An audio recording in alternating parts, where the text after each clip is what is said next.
Muito bem, irmãos. Vamos retomar então a nossa aula. Nós estamos tratando da primeira parte do nosso estudo sobre angelologia bíblica, falando do aspecto da natureza angelical, né? E só para reforçar os princípios que nós já estabelecemos aqui, estamos trabalhando o que são essencialmente esses seres angelicais, daí o termo natureza. E nós já vimos dois pressupostos. Primeiro pressuposto: os anjos são seres criados. Segundo pressuposto, os anjos são seres espirituais e corpóreos. Então, as duas pastorais que eu enviei para vocês no e-mail estão resumindo isso que nós já discutimos aqui. E boa parte das indagações que vamos ter acerca dos anjos podem ser respondidas justamente com essas afirmações. E a partir de hoje a gente vai entrar aqui na terceira parte, onde percebemos que os anjos são seres poderosos e imortais. Então, para isso, irmãos, nós vamos aqui começar com um texto bíblico. Eu vou lançar alguns textos bíblicos aqui, outros textos eu vou lendo juntamente com os irmãos. A gente vai criando aqui uma dinâmica diferenciada para cada tópico. Mas esse texto é o texto que nós vamos começar aqui, segunda carta de Pedro, capítulo 2, versículo 10 e 11. Irmãos, a grande verdade acerca da comparação entre anjos e homens, via de regra, é que em alguns aspectos nós podemos observar pela Escritura que os anjos são mais poderosos. Tem alguns microfones abertos aí, gente? O microfone aí para nós. Né? Nós podemos perceber, em alguns aspectos, que os anjos são mais poderosos que os seres humanos. E em outros aspectos, nós vamos perceber que os seres humanos são mais poderosos que os anjos. Tudo é uma questão temporal de se analisar um contexto bíblico dentro dessa perspectiva. Então a gente vai explicar. Vamos ler aqui a segunda carta de Pedro, capítulo 2, versos 10 e 11, que diz assim: especialmente aqueles que, seguindo a carne, andam em imundas paixões e menosprezam qualquer governo.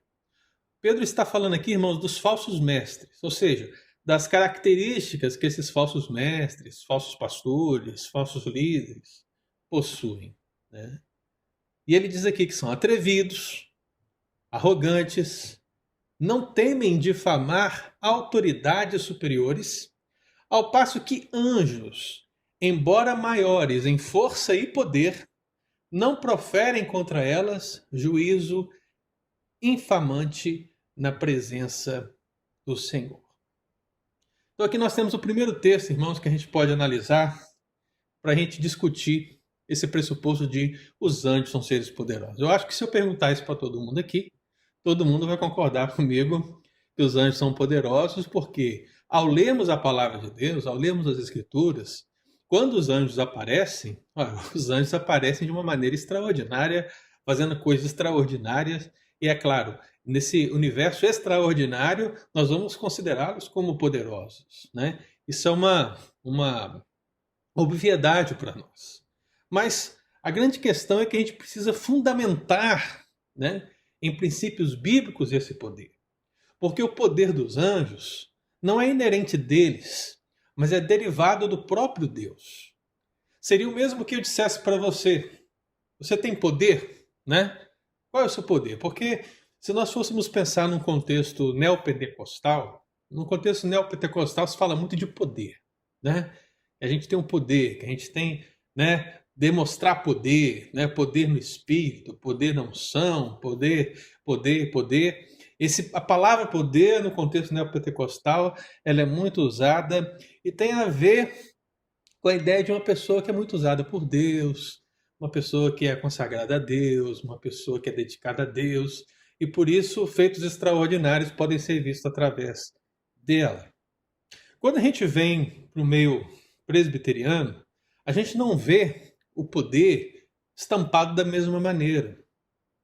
Mas nós vemos o poder mais num sentido derivado de Deus. Por quê? Qual é o nosso poder? O que temos? O poder que temos vem da nossa vida de oração? O poder que temos vem da nossa leitura bíblica? O poder que temos vem do fato de sermos membros da igreja ou de participarmos da mesa do Senhor? Ainda que tudo isso possa ser colocado na mesa na hora de discutirmos essa questão, a grande verdade é que o poder da igreja, o poder do crente, não é dele. O poder dele também é derivado. É o poder que vem de Deus. É por isso que quando lemos o livro de Atos dos Apóstolos, vemos que a promessa é: mas recebereis poder ao descer sobre vós quem? O Espírito Santo. Ou seja, o nosso poder é derivado de Deus, é derivado da terceira pessoa, é derivado do Espírito Santo. Se nós podemos perceber alguma manifestação de Deus poderosa nessa relação de igreja nos nossos dias, nós temos que entender que isso vem de Deus através do Espírito Santo. E foi assim também com o Senhor Jesus. O Senhor Jesus, ele deixou a sua glória. Ele decidiu não usar o seu poder quando ele se encarnou e ficou na total dependência do Espírito Santo para realizar os seus milagres, para realizar os seus poderosos feitos e assim manifestar a vontade do Pai. Então, se é assim com Cristo, se foi assim com Cristo enquanto seu ministério terreno, se é assim conosco enquanto igreja, entenda que isso também é uma verdade quando nós falamos de anjos, né? O poder, né? Deus não dividiu um poder. Por exemplo, eu tenho aqui 50% do meu poder e eu vou distribuir entre a esfera angelical. Não.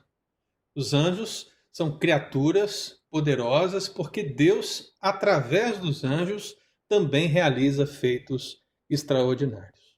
E é justamente nesse contexto aqui que Pedro ele está colocando essa questão, porque ao falar dos falsos líderes, e ele dá uma característica dessa falsa liderança, que é a arrogância, ele diz aí, atrevidos, que difamam autoridades superiores, ele abre um leque para dizer que anjos, embora maiores em força e em poder do que essas autoridades, não proferem contra elas juízo infamante.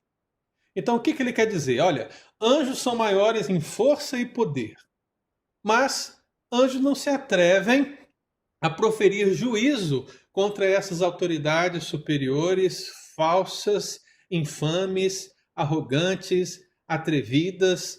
O que você pode pensar com isso? Mas eles não deveriam fazer? Afinal de contas, o próprio apóstolo Pedro está fazendo. Ele está proferindo juízo contra essas autoridades, falsas autoridades. Mas por que os anjos não fazem? Porque os anjos, apesar de serem poderosos, sendo poderosamente usados por Deus, eles entendem que são apenas ministros desse juízo de Deus. Eles não executam juízo. Eles falam do juízo da parte de Deus. Então, o que acontece aqui nessa questão? Me lembra, e a gente vai falar desse texto mais à frente, né? Eu não quero me aprofundar muito nele, senão eu vou adiantar a aula, né? Mas quando há uma disputa pelo corpo de Moisés entre o diabo e Miguel, perceba, irmão, Miguel. A gente já sabe que Miguel é o arcanjo, né? É um arcanjo, é um príncipe, é um anjo poderoso, é chefe desses anjos. E a Bíblia diz que houve uma disputa entre Miguel e Satanás pelo corpo de Moisés. E nessa relação, meu irmão, perceba que o diabo, já como um inimigo caído, e Miguel como um príncipe da parte de Deus, um anjo eleito. Então, entre um anjo reprovado, um anjo eleito e um reprovado, o que você esperasse? Esperasse que o anjo eleito, no caso Miguel, pudesse proferir uma palavra de juízo contra o diabo. Mas não é o que a gente vê. A gente vê que Miguel ele olha para o diabo e fala: o Senhor te repreende. Então perceba que não é Miguel que repreende. Não é na autoridade de Miguel, não é na força de Miguel, não é no poder de Miguel, não é na sua capacidade, porque tudo isso é derivado de Deus. Então ele olha para Deus e diz: o Senhor te repreenda. Então se o Senhor Deus, vai repreender você através da minha vida, Aí Miguel terá o poder para executar tal juízo, o que ele fez lá em Apocalipse capítulo 2, quando expulsou o diabo e seus anjos do céu da presença do Senhor. Então perceba, meu amado irmão, que os anjos são seres poderosos, mas essas autoridades, falsas autoridades, elas acham muitas vezes que são superiores a esses anjos, a esses seres angelicais poderosos e usados por Deus. Eu vou dar um exemplo para vocês, de um exemplo prático. Eu me lembro de um pastor que estava pregando num programa de TV. Eu estava no seminário na época, fui tomar um café, e aí liguei a TV, estava passando esse pastor lá pregando, e ele disse algo interessante. Ele disse assim: irmãos, aqui não tem esse negócio de Deus querer. Aqui não tem esse negócio da vontade de Deus. Aqui Deus quer. E se Deus não quiser, a gente dá uma bicuda na porta do céu, a gente entra, a gente toma a bênção das mãos de Deus e te entregamos. Então, Você percebe o nível?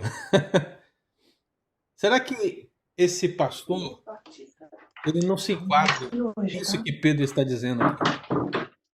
Atrevidos, arrogantes, que não temem difamar autoridades superiores? Afinal de contas, está difamando o próprio Deus quando declara uma mentira dele. E as pessoas batendo pau, as pessoas achando mal. Não, irmão. Esse tipo de postura não é uma postura bíblica nem em relação a Deus, nem em relação aos anjos. E aí a gente pode fazer aquela lembrança do que mencionei na última aula, que foi aquele caso quando eu era evangelista, né? Em uma congregação, e o pastor que chegou lá para ministrar uma palavra mandou todo mundo lá no chão para pisar no diabo. Como se isso fosse. Agora sim, o diabo está derrotado, nós pisamos na cabeça dele. Não, irmãos. Né? Então, meu irmão, a gente precisa ter o posicionamento correto, bíblico, acerca dos anjos. Nós não vamos nos considerar superiores ao demônio porque ele é um inimigo derrotado. Por quê? Porque ele é sagaz, ele se transveste de anjo de luz, ele está ao nosso derredor procurando alguém para tragar. E, meu querido, em muitos momentos ele obtém êxito nas suas ações na nossa vida. Então nós não podemos subestimar os anjos, mas também não podemos superestimar os anjos. E agora eu vou falar de superestimar, tanto no aspecto dos anjos caídos, como também do aspecto dos anjos eleitos. Porque os caídos a gente não pode superestimar justamente pelo fato de o acusador não tem mais poder sobre a nossa vida. Miguel expulsou o diabo e os seus anjos da presença de Deus, porque até Cristo, irmão, preste bastante atenção nisso. Até o dia que Cristo trouxe a vitória na cruz, o diabo agia como acusador dos filhos de Deus na presença do Altíssimo. O que acontecia, via de regra, é aquele caso que você vê em Jó, você vê em Micaías, você vê o diabo se apresentando e dizendo, declarando para Deus, mas você fez isso, mas você fez aquilo, você acusando os filhos de Deus. Quando Cristo ressuscita, vence a morte, ele, meu querido irmão, consegue para nós, a igreja, que agora, como diz Romanos 8, não haja mais nenhuma condenação para nós. Aqueles que estão em Cristo Jesus não há mais condenação. Nós temos um advogado junto ao Pai. Portanto, meu amado, o diabo agora não tem mais essa esfera de ação, de acusar. Quando lemos o Apocalipse capítulo 2 e vemos Miguel e os anjos eleitos expulsando o diabo e os seus anjos da presença de Deus, estamos percebendo justamente isso, que agora o diabo e os seus anjos não têm mais esse poder de ficar nos acusando porque nós não estamos mais condenados, porque estamos em Cristo Jesus. Então nós não subestimamos o diabo e seus anjos, nem os anjos eleitos, mas também não podemos superestimar, porque na verdade a condição do diabo, como já sabemos, é de derrota. Só aguardamos o dia final da sua derrocada e do seu juízo. E no caso dos anjos eleitos, entender que eles são criaturas. Não podemos superestimá-los e colocá-los como se fossem deuses. Colocá-los como se fossem a quarta, a quinta, a sexta, a sétima pessoa da Trindade, né? Para isso eu relembro para os irmãos a visão de João do Apocalipse, quando ele encontra um anjo e o que ele faz? Ele se prostra aos pés dos anjos. E essa atitude de se prostrar diante de um anjo, irmão, dentro do que nós estamos falando aqui, ainda que nós entendamos que anjos são seres poderosos, não é uma postura adequada. E foi justamente isso que o anjo disse: levanta, porque eu sou conservo teu. O anjo que estava ali, o guiando na visão, disse justamente isso. Olha, em outras palavras, João, você não precisa me superestimar, porque eu sou um servo de Deus como você é. Nós estamos servindo a Deus, você é ministro de Deus e eu sou ministro de Deus. Então, nesse sentido, ainda que o homem e o anjo sejam duas criações diferentes, ambas encontram o mesmo princípio aqui. Ambas são ministras de Deus nas suas esferas de atuação. Então, meu amado, anjos são seres poderosos. Nós não podemos difamá-los, mas também não podemos superestimá-los. Esse é um primeiro pressuposto. Um segundo texto, irmão, que eu queria deixar aqui, 1 Coríntios 6, 3. Deixa eu ver aqui, quem está aqui.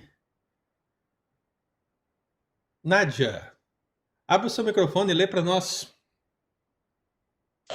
Aventure-se alguns de vós, tendo questão contra o outro, a submetê-lo a juízo perante os injustos e não perante os santos? Ou não sabeis que os santos hão de julgar o mundo? Ora, se o mundo deverá ser julgado por vós, sois acaso indignos de julgar as coisas mínimas? Não sabeis que havemos de julgar os próprios anjos, quanto mais as coisas desta vida? Bem, você vê que o apóstolo Paulo está condenando o fato dos irmãos não estarem resolvendo as coisas na igreja entre eles mesmos. Então, ele está censurando o litígio.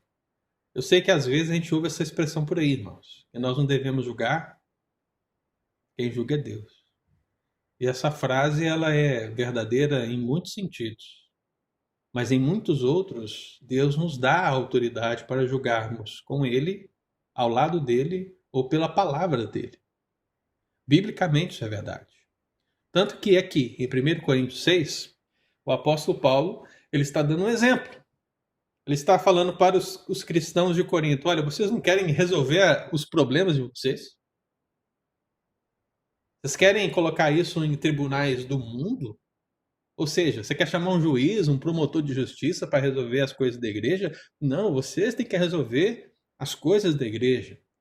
No caso, essa palavra é uma palavra que, ainda que não esteja citado aqui, presbítero, pode ter certeza que se tem em vista presbíteros da igreja, porque eles são os pastores da igreja, são líderes da igreja, eles precisam resolver os problemas da igreja. E para isso o apóstolo Paulo cita um exemplo. Ele diz: ora, não sabeis que os santos vão julgar o mundo? É interessante, né?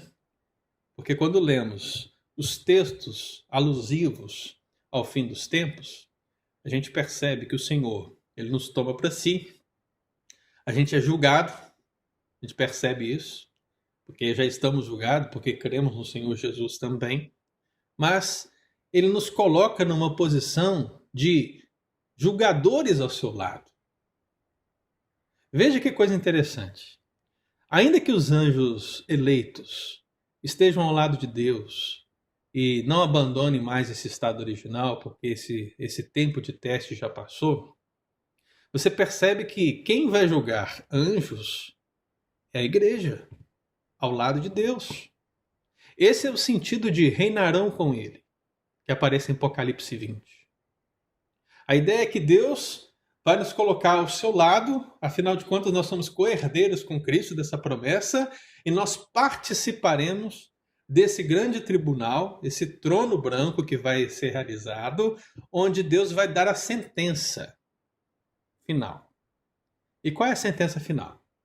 O diabo, a besta, o falso profeta, os anjos caídos, os incrédulos, todos eles irão para o lago de fogo e enxofre.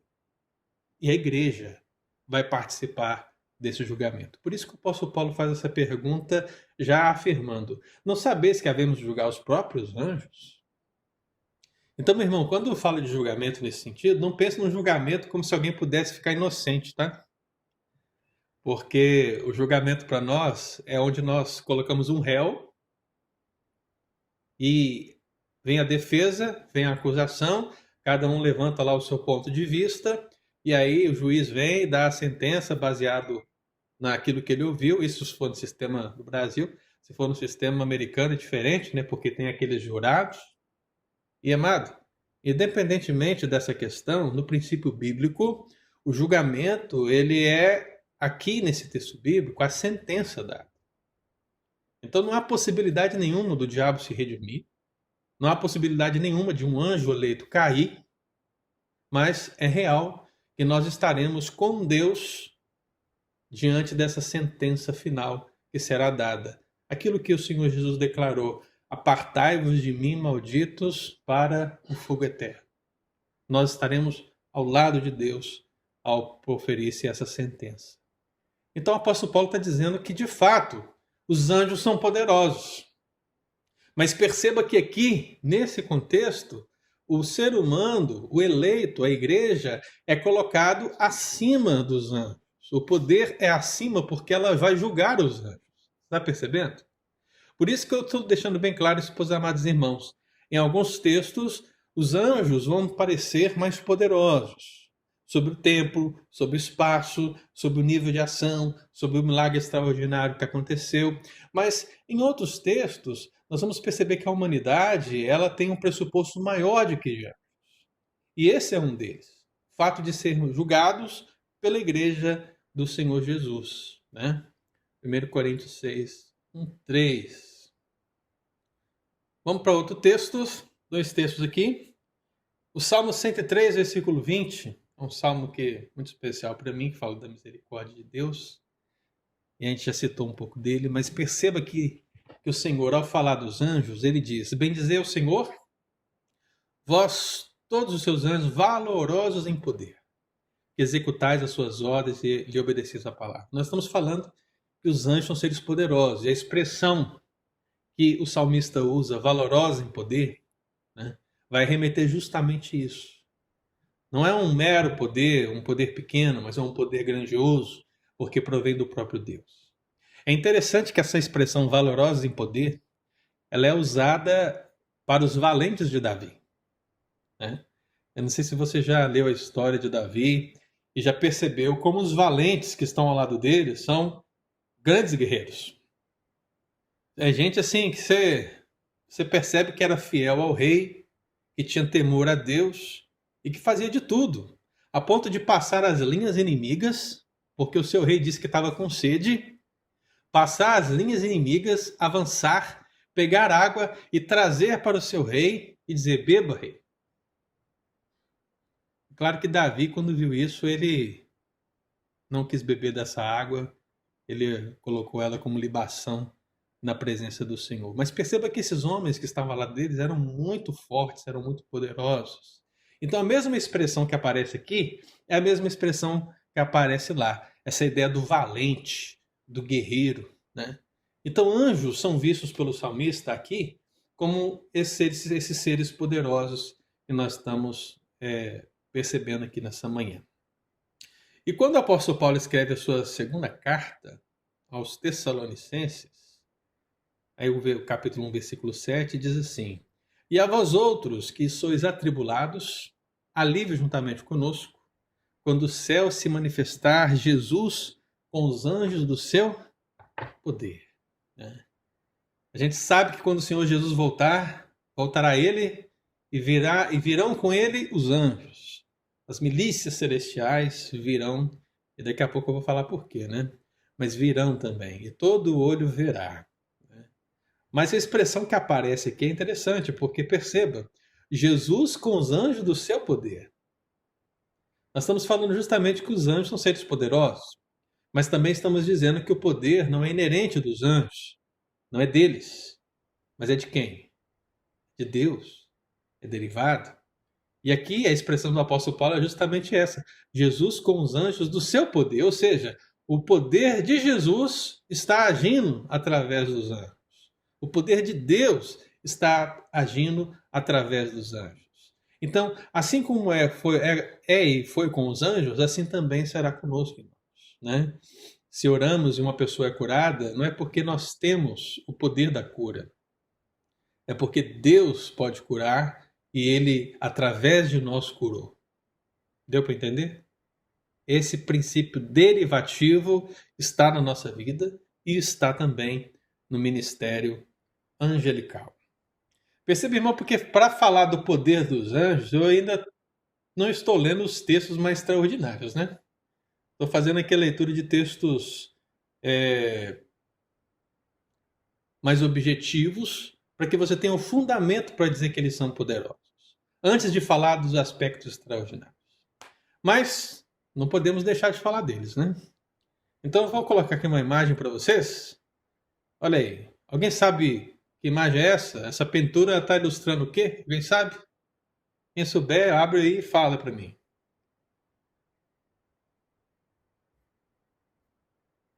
Geena, Oi?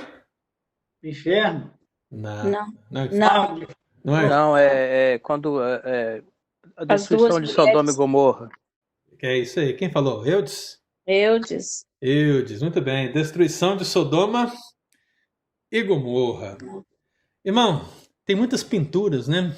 Muitas obras, muitos traços de pessoas e artistas que tentaram ilustrar como foi a destruição de Sodoma e Gomorra, né? Na verdade, biblicamente falando, é um dos feitos mais terríveis e extraordinários que nós temos aí no Antigo Testamento acerca do juízo de Deus. E aqui a gente percebe a família de Ló fugindo, né? No meio da destruição, a gente sabe que os anjos levaram essa destruição para Sodoma e Gomorra e que foi dada uma orientação, na verdade, uma ordem para que eles não olhassem para trás.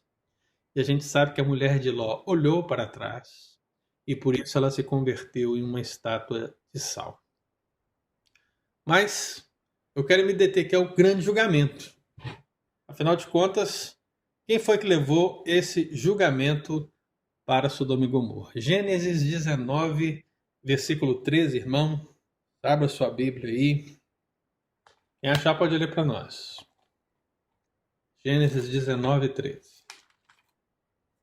Pois vamos destruir este lugar, porque o seu clamor se tem aumentado, chegado até a presença do Senhor, e o Senhor nos enviou a destruí-lo. Muito bem. Então você percebe que os anjos chegam com autoridade e dizem: pois vamos destruir este lugar. Os anjos são seres poderosos. Eles iriam destruir as duas cidades, Sodoma e Gomorra. Milhares de pessoas viviam ali. Havia apenas uma família de justos, que era a família de Ló. Os habitantes da cidade queriam abusar dos anjos. Viram eles chegando e queriam abusar deles. E eles disseram: nós vamos destruir este lugar, porque o seu clamor se tem aumentado, chegando até a presença do Senhor. Mas percebe, irmão, o poder não é deles. Diz o texto: o Senhor nos enviou a destruir. É um comissionamento. É Deus que dá o poder. É Deus que dá a autoridade. É Deus que os leva a cumprir o seu propósito. Essa é a ideia de ser ministros seus. Essa é a ideia de obedecer-lhe a palavra. Essa é a ideia de ser valorosos em poder. Então foi algo terrível, algo tremendo. Mas os anjos executaram de maneira poderosa esse julgamento sobre Sodoma e sobre Gomorra. Uma outra imagem, essa imagem aqui, alguém sabe do que se trata?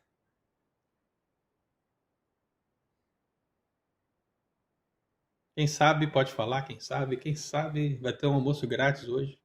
Eu acho que é quando Deus libertou Pedro da prisão. Não é, hein? Não, ressurreição de Cristo. Muito. Ah, sim. Ressurreição de Cristo, muito bem. Mas vamos observar essa imagem aqui, né? Soldados guardando o túmulo, o anjo chega e abre a tumba. Tem alguma coisa que você acha nessa imagem aqui que talvez não estaria adequado?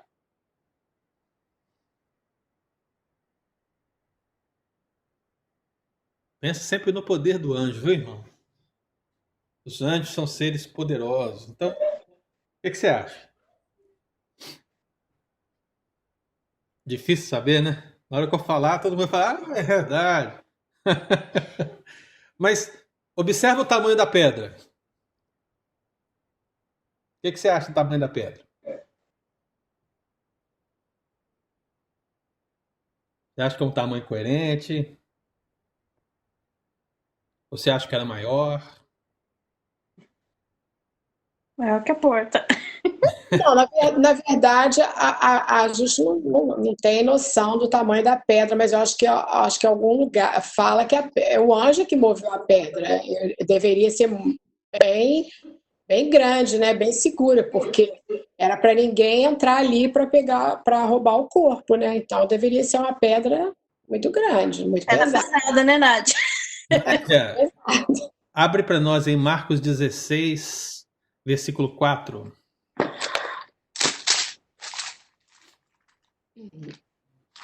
Marcos 16, versículo 4. 16. E olhando, viram que já a pedra estava removida, e era ela muito grande. Muito bem. Né? Por que está registrado em Marcos 16 que a pedra era muito grande? Via de regra, irmãos, e aí a gente tem que partir com um pressuposto histórico para a gente entender que os anjos são seres poderosos. Então, eu posso determinar isso através dessa passagem. Porque a pedra era muito grande. Isso significa que ela estava além das proporções comuns dos sepulcros da época. Né? E aí você vai estudar um pouco, vai buscar o conhecimento.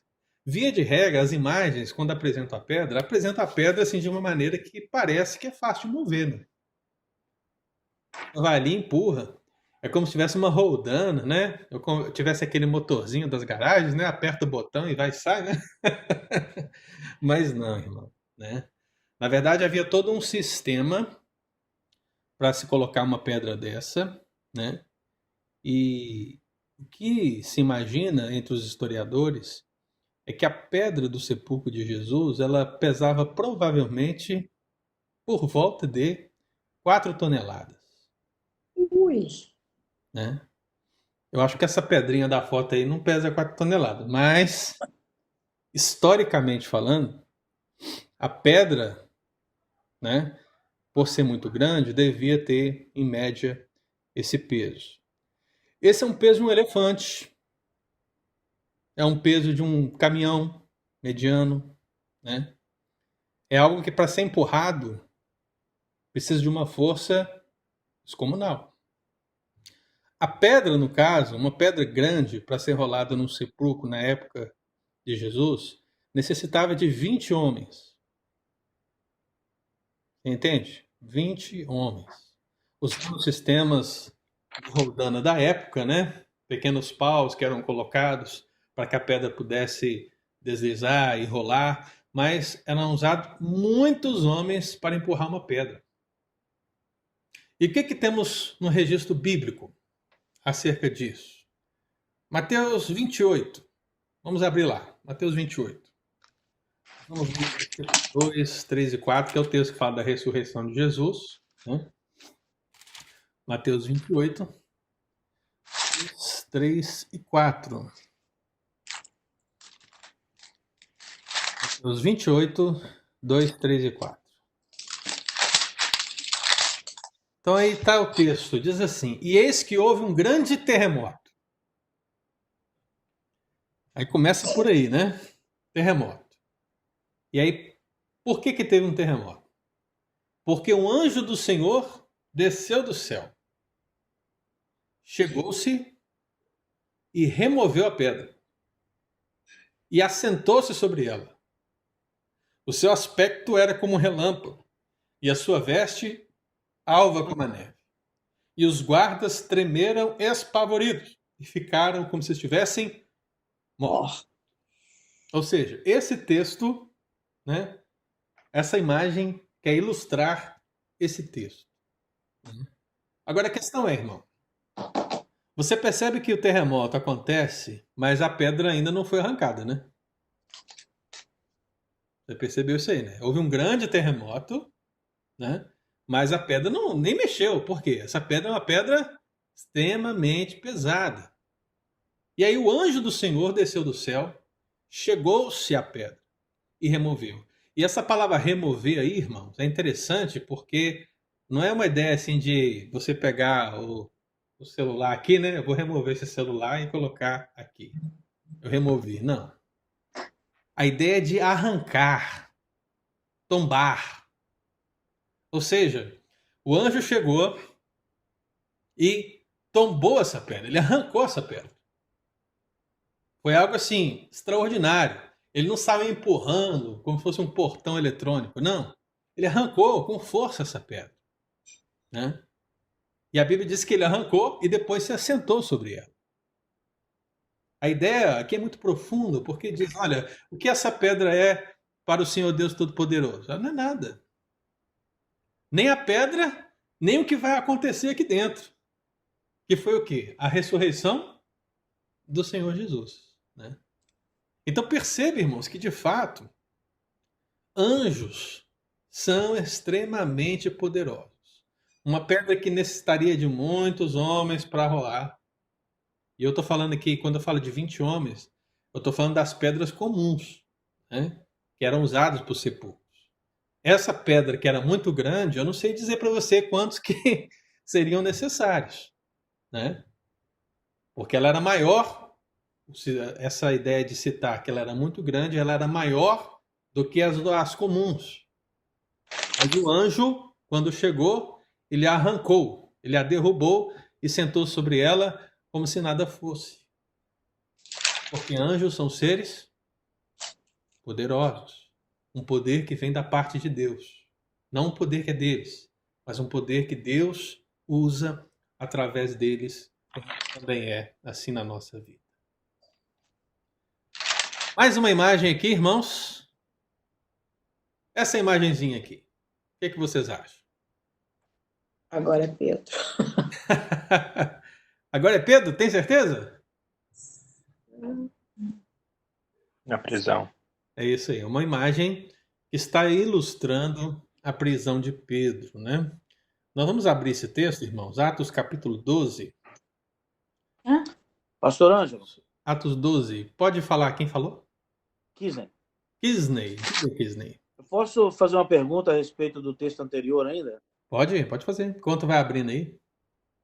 Tem a ver com os anjos, porque é interessante que os dois evangelistas, Mateus e Marcos, eles relatam que viram apenas um anjo, um ser celestial, né, cujas vestes eram com relâmpago e tal, e eles informaram a respeito daquilo. Quando vai para Lucas já fala que já viu dois seres. As mulheres, quando chegaram ao sepulcro, viram dois seres vestidos com vestes resplandecentes e que lhe falaram o que elas deveriam fazer. E vai bem. Os três evangelhos sinóticos, a gente sabe que eles são muito parecidos, né? Sim. Mas alguma vez o senhor já viu algum tipo de teologia a respeito dessa parte? Onde mostra essa diversidade dos três evangelhos sinóticos? Então, Kisney, esse é um dos exemplos dos evangelhos. Tem vários exemplos, né? Sim, sim. Onde as pessoas usam e até querem dizer que são possíveis contradições, né? Mas tudo é uma questão da perspectiva do evangelista e do tempo e do lugar. Não quer dizer que um ou outro, quem está certo, mas que as narrativas se complementam entre si, uma vez que elas são feitas de perspectivas diferentes. Vou te dar um exemplo. A Bíblia fala nos evangelhos que Jesus encontrou cegos quando ele saía de Jericó. E o texto paralelo diz que ele encontrou cegos quando ele entrava em Jericó. Aí eu pergunto para você, quem está certo? Ele achou os Depende da cegos. direção, né? Ele achou os cegos quando ele entrou ou quando ele saiu? E isso é uma perspectiva muito diferente, porque a saída e a entrada da cidade, né, são de lados opostos nesse sentido. Então, como é que se explica isso? Aí você, quando vai estudar o contexto histórico de Jesus e a questão geográfica, você percebe que havia uma antiga Jericó, um lugar que remetia à antiga Jericó, e um lugar que era chamado de Nova Jericó, reedificado por Herodes. Então, o que acontece? Havia duas Jericós nesse tempo. A perspectiva do evangelista ao dizer que ele estava entrando em Jericó, ou que ele estava saindo de Jericó, era da nova para a velha, né? Mas isso não está registrado no texto, né? Parece uma contradição. Mas quando você vai estudar o aspecto geográfico histórico, você percebe que é simplesmente uma questão de ponto de vista do evangelista. Ele pode estar dizendo que ao entrar na Jericó nova ou ao sair da antiga Jericó, a gente não sabe qual o ponto de vista que ele está abordando. Mas é certo que havia duas. Então, se havia duas, nenhum dos dois estão errados nesse sentido, mas se complementam em si. Eu te fiz essa pergunta, pastor, porque uma vez eu estava lendo um livro sobre essa situação, e o teólogo dizia a seguinte coisa, que no caso de direcionamento das mulheres para avisar os discípulos que ele havia ressuscitado e que encontraria com eles no lugar que ele disse que iriam encontrá-lo depois. Esses dois que Lucas disse que elas viram, um deles era Cristo. Entendeu? Sim. Porque nos outros só dizem que os anjos, elas viram aqueles seres iluminados e eles disseram o recado a ela. Né? E desse texto eles falam, esse teólogo diz que um desses dois que estavam juntos, um era Cristo, claro, após a sua ressurreição, glorificado. Né? É como Maria que confundiu Jesus com um jardineiro, né? Não é? Confundiu depois também. Porque tem esse detalhe, viu, meu cara?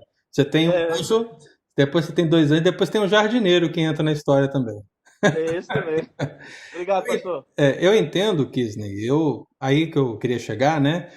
Eu entendo que é uma questão de perspectiva, né? Eu entendo que são dois anjos, de fato, ou seja, a gente lê o registro bíblico e parece que tudo acontece muito rápido. Mas isso tudo acontece com um certo tempo. Então, ao que parece, a minha leitura veio um anjo, depois veio um outro anjo, Jesus também se manifestou ressurreto, e em tempos diferenciados, de perspectivas diferenciadas, os relatos foram feitos, né? Mas eu sou mais inclinado a entender que nós tivemos ali, nesse caso, a intervenção de dois anjos e o Senhor estava lá também ressurreto, né? Então teríamos três pessoas ali nesse contexto da ressurreição. Ok? Muito bem, Atos capítulo 12, todo mundo já achou aí? Então vamos lá. Perceba o seguinte, irmão. Eu vou lendo, você vai acompanhando aí, que a gente vai dar os destaques aqui. Atos 12, a partir do versículo 4, a prisão de Pedro. Tendo feito prender, lançou no cárcere, entregando-o a 4 escoltas de 4 soldados cada uma para guardarem. Ou seja, tinham 16 soldados para segurar o perigoso, o terrível, né? O general Pedro. Por que eu estou destacando isso, irmão? Porque isso é um excesso. É igualzinho quando foram prender Jesus no Getsemane, né? foram prendê-lo como um ladrão porque levaram uma comitiva muito grande para prender alguém que não manifestava perigo algum. Então esse excesso vai mostrar ainda mais o poder de Deus, né? Então 4 escoltas de 4 soldados, cada uma para o guardar, tensionando apresentá-lo ao povo depois da Páscoa. Pedro, pois, estava guardado no cárcere, mas havia oração incessante a Deus por parte da igreja a favor dele. Quando Herodes estava para apresentá-lo naquela mesma noite, Pedro dormia entre 2 soldados. Então você percebe o seguinte, mano, ele estava preso, estava lá na cela, tinham 16 soldados nesse entorno para guardá-lo, e você ainda tinha dois soldados, e ele estava acorrentado com 2 cadeias e sentinelas à porta guardavam o cárcere. Ou seja, tinha 2 soldados, como a gente pode ver nessa figura, ele estava preso dentro da cela, algemado dentro da cela, e ainda tinha soldados à porta da cela. Então você tem soldados ao redor, na porta da cela, dentro da cela, ninguém entra, ninguém sai. Todo o relato bíblico, irmãos, aqui vem exaltar o poder de Deus através de um anjo, simples anjo. Porque o texto vai dizer, versículo 7, eis, porém, que sobreveio um anjo do Senhor, e uma luz iluminou a prisão.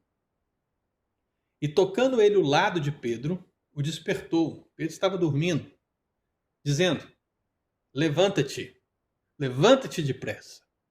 Então as cadeias caíram das mãos. Então a primeira coisa que a gente vê aqui, irmãos, é que ao aparecer essa luz muito forte, as cadeias se romperam, se abriram. Versículo 8. Disse-lhe o anjo, cinge-te e calça sandálias. Isso aqui é interessante, irmãos. Analisa comigo aqui. Você tem aí 16 soldados no entorno. Você tem 2 soldados, um do lado do outro. Aí aparece um anjo com uma luz forte. E aí, como você reagiria a isso? Ele diz, levanta-te depressa. Eu acho que você faria isso, né? Você ia levantar depressa, meu Deus, o que está acontecendo aqui? Que coisa extraordinária e tal. Mas aí o anjo mais que fala, calma, Pedro. Calça as sandálias primeiro. Não precisa ter pressa. Nós vamos sair daqui. Tá entendendo, irmão? Olha para você ver como esse texto mostra para nós o poder do Senhor. E aí diz o texto, cinge-te e calça as sandálias. E ele assim o fez. Disse-lhe mais, põe a capa. Você não está esquecendo nada não, Pedro? Coloca a capa. E aí ele colocou a capa. Aí diz o texto, né? Versículo, põe a capa e segue. Então, saindo, o seguia, não sabendo que era real o que se fazia por meio do anjo. Ou seja, aí ele ainda podia imaginar que ele estava sonhando, ou que ele estava tendo uma visão, alguma coisa nesse sentido. Mas ele saía, seguia, não sabendo se era real, parecia-lhe antes uma visão. Versículo 10. Depois de terem passado a primeira e a segunda sentinela, chegaram ao portão de ferro que dava para a cidade. E o que aconteceu com o portão de ferro? Ele se abriu automaticamente. Parece que para Deus as cadeias e os portões são automáticos, né? É só usar o bipzinho lá que ele se abre. E saindo, enveredaram por uma rua e logo adiante o anjo se apartou dele. Aqui, irmãos, a gente tem uma passagem bíblica que, de fato e de verdade, revela o poder de Deus através dos anjos. Como o único anjo é capaz de fazer coisas tremendas, né? Então você percebe que todo esforço humano para prender Pedro não foi suficiente se Deus o queria livre.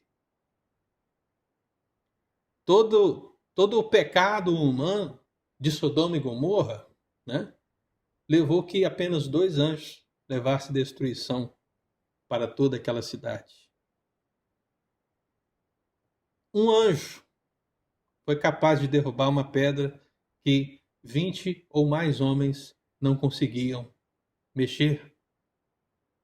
São textos bíblicos que nos revelam o poder desses seres angelicais.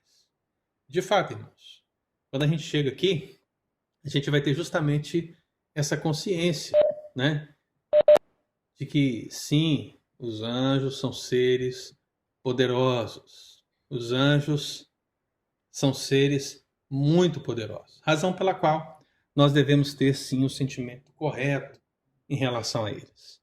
Não subestimá-los e nem superestimá-los, mas entender quem eles são dentro dos seus respectivos contextos. Eu mandei para vocês várias passagens em Apocalipse, né? Mas eu não vou lê-las, até porque eu vou destacar depois uma parte do estudo apenas para falar dos anjos em Apocalipse, né? Então, se você tiver alguma pergunta nesse sentido, guarda para que a gente possa discutir nessa questão. Mas quando Jesus ele destaca em Mateus 24 que são sermões relacionados ao fim, e Mateus 13, que são as parábolas relacionadas ao reino de Deus, ele sempre colocou os anjos ali como seres que vão executar uma missão tremenda no fim dos tempos, que é o quê? Reunir os escolhidos de Deus, né? Eu não sei se você já percebeu isso no texto, mas essa é uma tarefa que não é fácil, né, irmão? Você sabe qual é o tamanho da igreja do Senhor? Você sabe? Eu não sei quantos eleitos são. Mas diz o texto bíblico que, lá em Mateus 24, ele enviará os seus anjos com grande cangor de trombeta, os quais reunirão os seus escolhidos dos quatro ventos, de uma a outra extremidade dos céus. São anjos que vão estar fazendo esse papel. Por isso que Jesus, quando vai fazer a parábola do joio, ele explica que os ceifeiros daquela parábola são os anjos. Porque é eles que vão recolher os escolhidos e que vão recolher também o joio, que vai ser arremessado para onde? Para o fogo, né? Então perceba que essa também é uma missão que nos mostra o tamanho e o poder desses seres angelicais. Eu acho que ninguém vai me perguntar isso, né? Mas eu já vou explicar, né? Porque na passagem anterior de Pedro, a gente sabe que quando Pedro saiu da prisão, a igreja estava orando, né? Então imagina, eu estou vendo aqui o Estevão e a Dulce ali, né? Imagina o Estevão e a Dulce estão orando.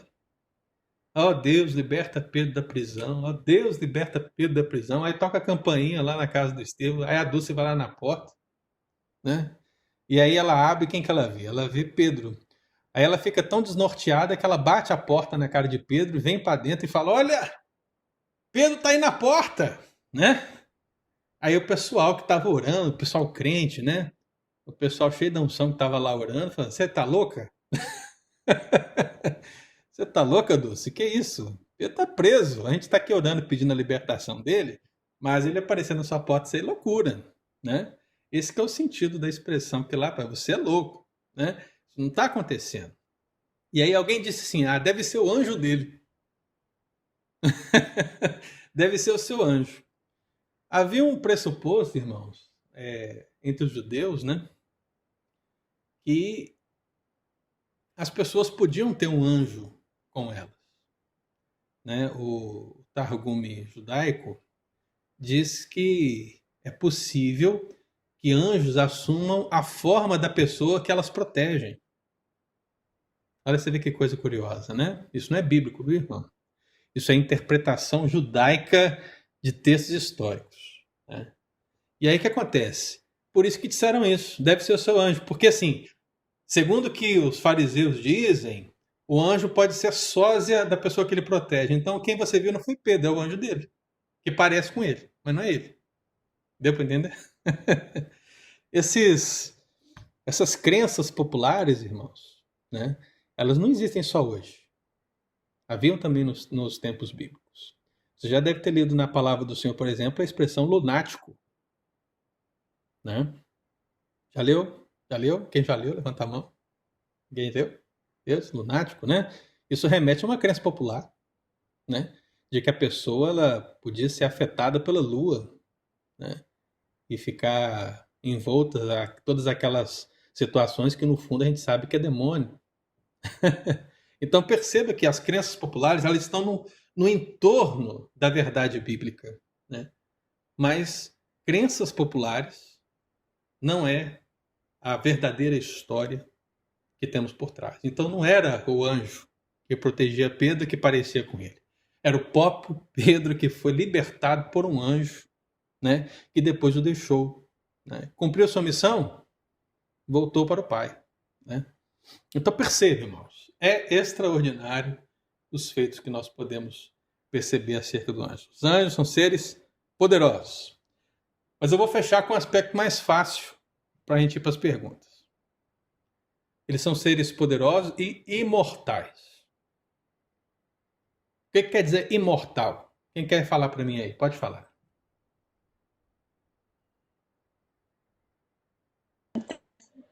Que é eterno.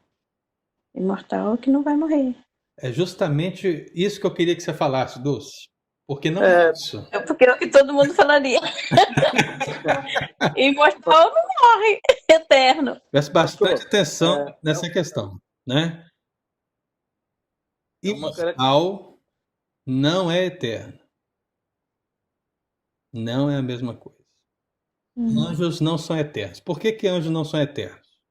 Porque eles não são deuses.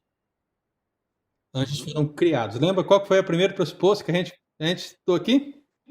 Anjos são seres criados. Se alguém disser para você que um anjo é eterno, o que você vai responder para ele? Não. Só Deus é eterno. Criado e...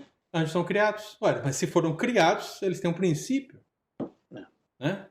E se são princípios, não podem ser eternos. Deus não tem princípio, Deus é.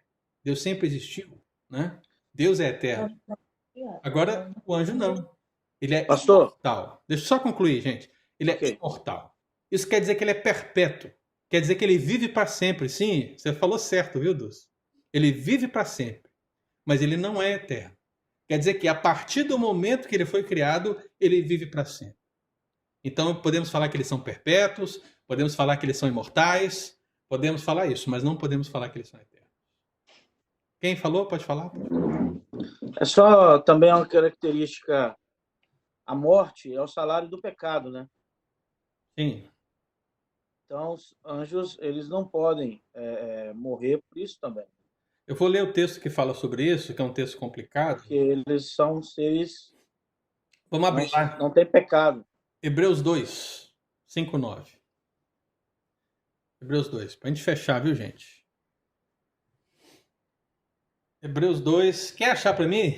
Lê o versículo 7 aí. Hebreus 2, 7.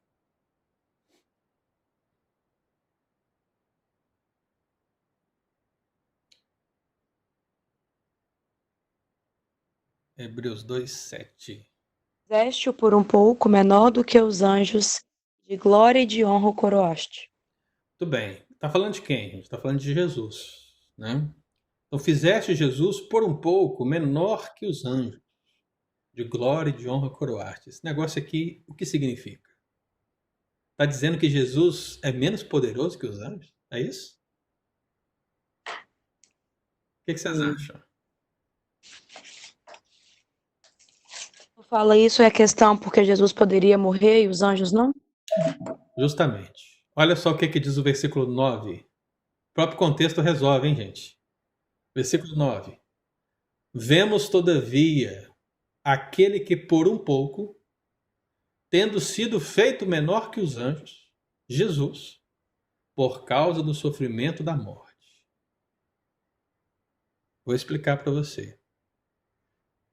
O que esse texto quer dizer em termos de Jesus e dos anjos?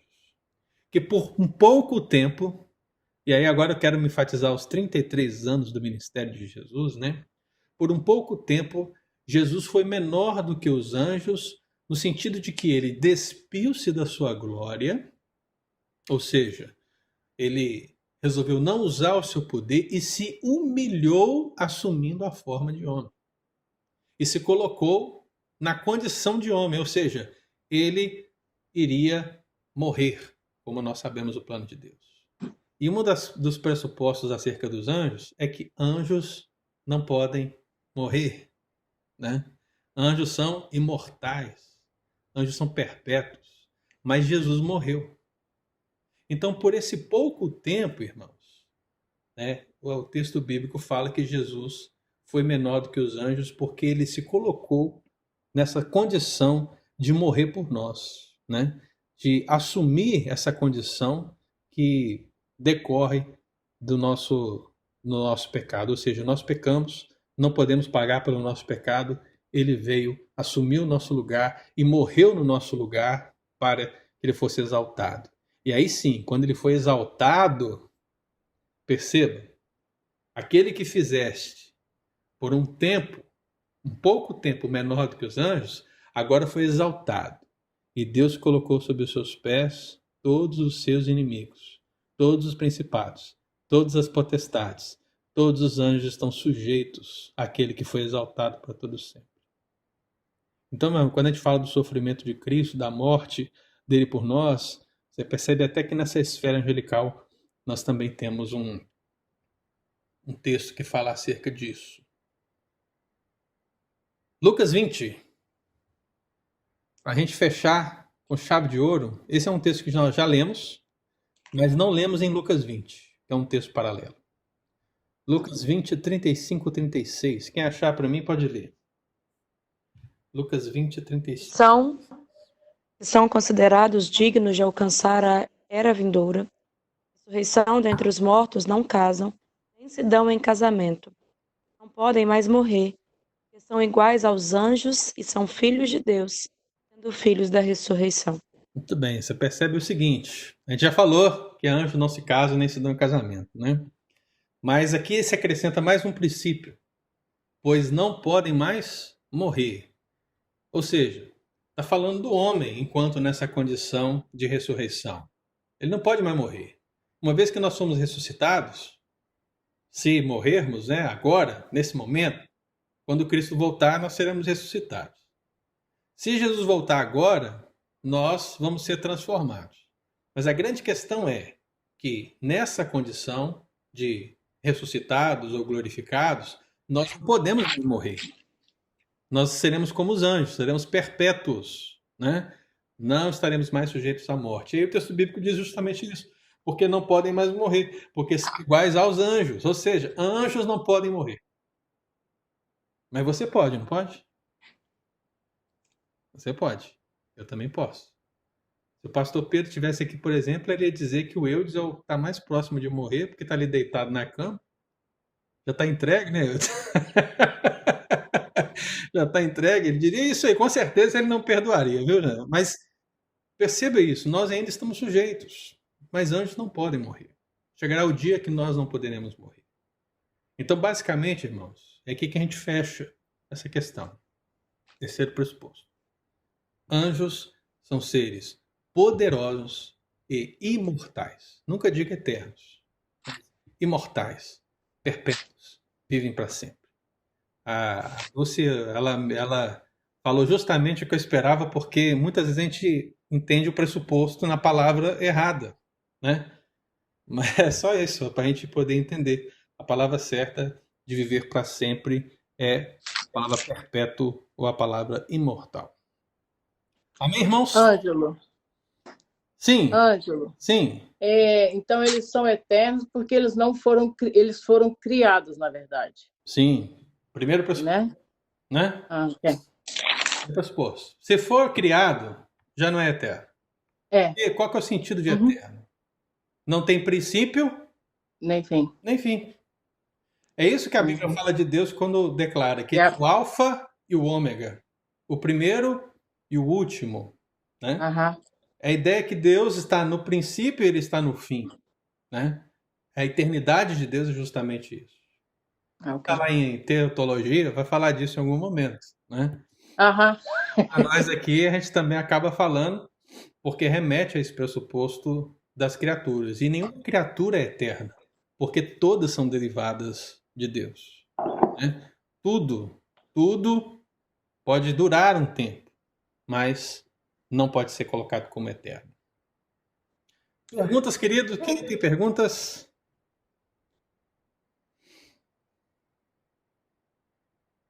Hoje está todo mundo... Ângelo, Diga. Quando eu falo que Deus é eterno, esse seria um atributo não comunicável? Claro. Não pode ser chamado de atributo. Olha, pode ser chamado de atributo, sim, né? Eu sei que algumas pessoas vão colocar algumas dificuldades quanto a isso, mas eu não vejo dificuldade de ver como um atributo de Deus, não. Não comunicável. Assim como a onipresença, a onisciência, a onipotência. Sem problema. Ricarda não, né? Eli. Tá escrito Ricardo aqui. Eu tô aqui também, tô escutando, eu tô aqui do lado. A Ricarda tá fazendo almoço ali, gente, mas rapaz. Sou. é da Ricardo ou é do Eli? É do Eli. Diga, Eli. Eu estava aqui tentando assimilar como seria essa pergunta, mas eu nem consegui. Eu queria apenas fazer uma observação. Estou achando muito válido esse estudo, Uhum. porque, por exemplo, a manifestação dos anjos, elas sempre foram através de uma ordem de Deus, né? Então, Deus, ele jamais, ou seja, nós jamais nos relacionaríamos com os anjos da forma que relacionamos um com o outro. Por exemplo, eu tenho minhas dificuldades, eu ligo para o anjo e falo, anjo, ore por mim. Uhum. Com os anjos, não poderia ser assim, né, pastor? Uhum. Então, eu tentei formular a pergunta, eu não consegui por causa desse aspecto, que é uma coisa muito ampla. Uhum. Todas as manifestações dos anjos, eles sempre vieram debaixo de uma ordem de Deus. Deus mandou com uma missão, e só isso. Então, nós não temos mais nenhum relacionamento com anjos, dizer assim, agora eu vou orar para o anjo manifestar, para ele me ajudar e etc. Não tem fundamento essa questão, porque a maneira de Deus agir cabe a Deus, né? Exato. O que Deus vai fazer, como ele vai fazer, isso aí a gente não tem como determinar para Deus, né? Na verdade, eu acho que na maior parte das vezes, Deus faz de uma maneira que a gente não esperava, né? É sempre diferente, né? A gente quer uma situação de um jeito, mas Deus vai mostrar de outra maneira, né? Eu acho que dessa questão que você falou, Perione, o que vale a gente pensar é porque naturalmente um estudo ele vai nos induzir a pensar então o quê? Então quer dizer que os anjos só obedecem? Né? Uhum. E o que eu vou responder no próximo estudo é que não. Mas tome cuidado, viu, irmão? Não estou dizendo que os anjos... Eu estou dizendo o seguinte, que anjos pensam, tá? Uhum. É isso que eu quero dizer. Anjos raciocinam. Ou seja, eles não obedecem a Deus simplesmente por obedecer. Mas eles obedecem a Deus porque entendem que o que Deus está falando ou mandando é justo. Entendeu? Eles têm esse sentimento em relação a Deus. Ou seja, assim como nós, que obedecemos a Deus, porque queremos que Ele é o nosso Pai, porque queremos que Ele é o nosso Salvador, né? Porque cremos muitas coisas acerca de Deus, o que Deus fez por nós. A gente pode dar 1 milhão de exemplos porque nós amamos a Deus, né? Os anjos também fazem isso pela informação, pelo conhecimento que eles têm acerca de Deus, do Todo-Poderoso, né? Então, quando nós vamos agora estudar no próximo domingo, que os anjos são seres racionais e morais, a gente vai dar justamente essa informação, de que os anjos não são robôs nas mãos de Deus, né? Mas que eles são ministros de Deus, que agem pelo poder de Deus, debaixo da ordem de Deus, mas que em todas essas circunstâncias dizem, como para nosso entendimento, amém, né? Concordam, né? Eles entendem esse pressuposto. Então a gente vai perceber isso e anjos não são meros robôs. Nádia, diga, Nádia. Para esse estudo, o senhor colocou aqui textos assim bem ricos de Apocalipse. Sim. Então, eu queria saber se o senhor vai fazer nesses estudos, estão incluídos esses textos, porque eu tenho algumas perguntas. Sim, eu falei mais cedo, Nádia, que eu ia pular esses textos de Apocalipse por hora, porque nós vamos ter uma parte do estudo que vai falar de anjos no Apocalipse. Ah, tá.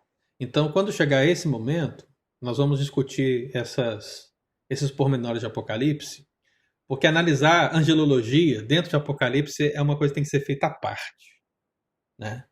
Eu não posso usar as narrativas, eu posso ler toda a Bíblia, no sentido de Salmos, Evangelhos, livros históricos e entender dentro dos contextos. Mas quando eu chego em Apocalipse, é um pouco mais sério, porque, via de regra, a gente tem uma interpretação um pouco deturpada do Apocalipse.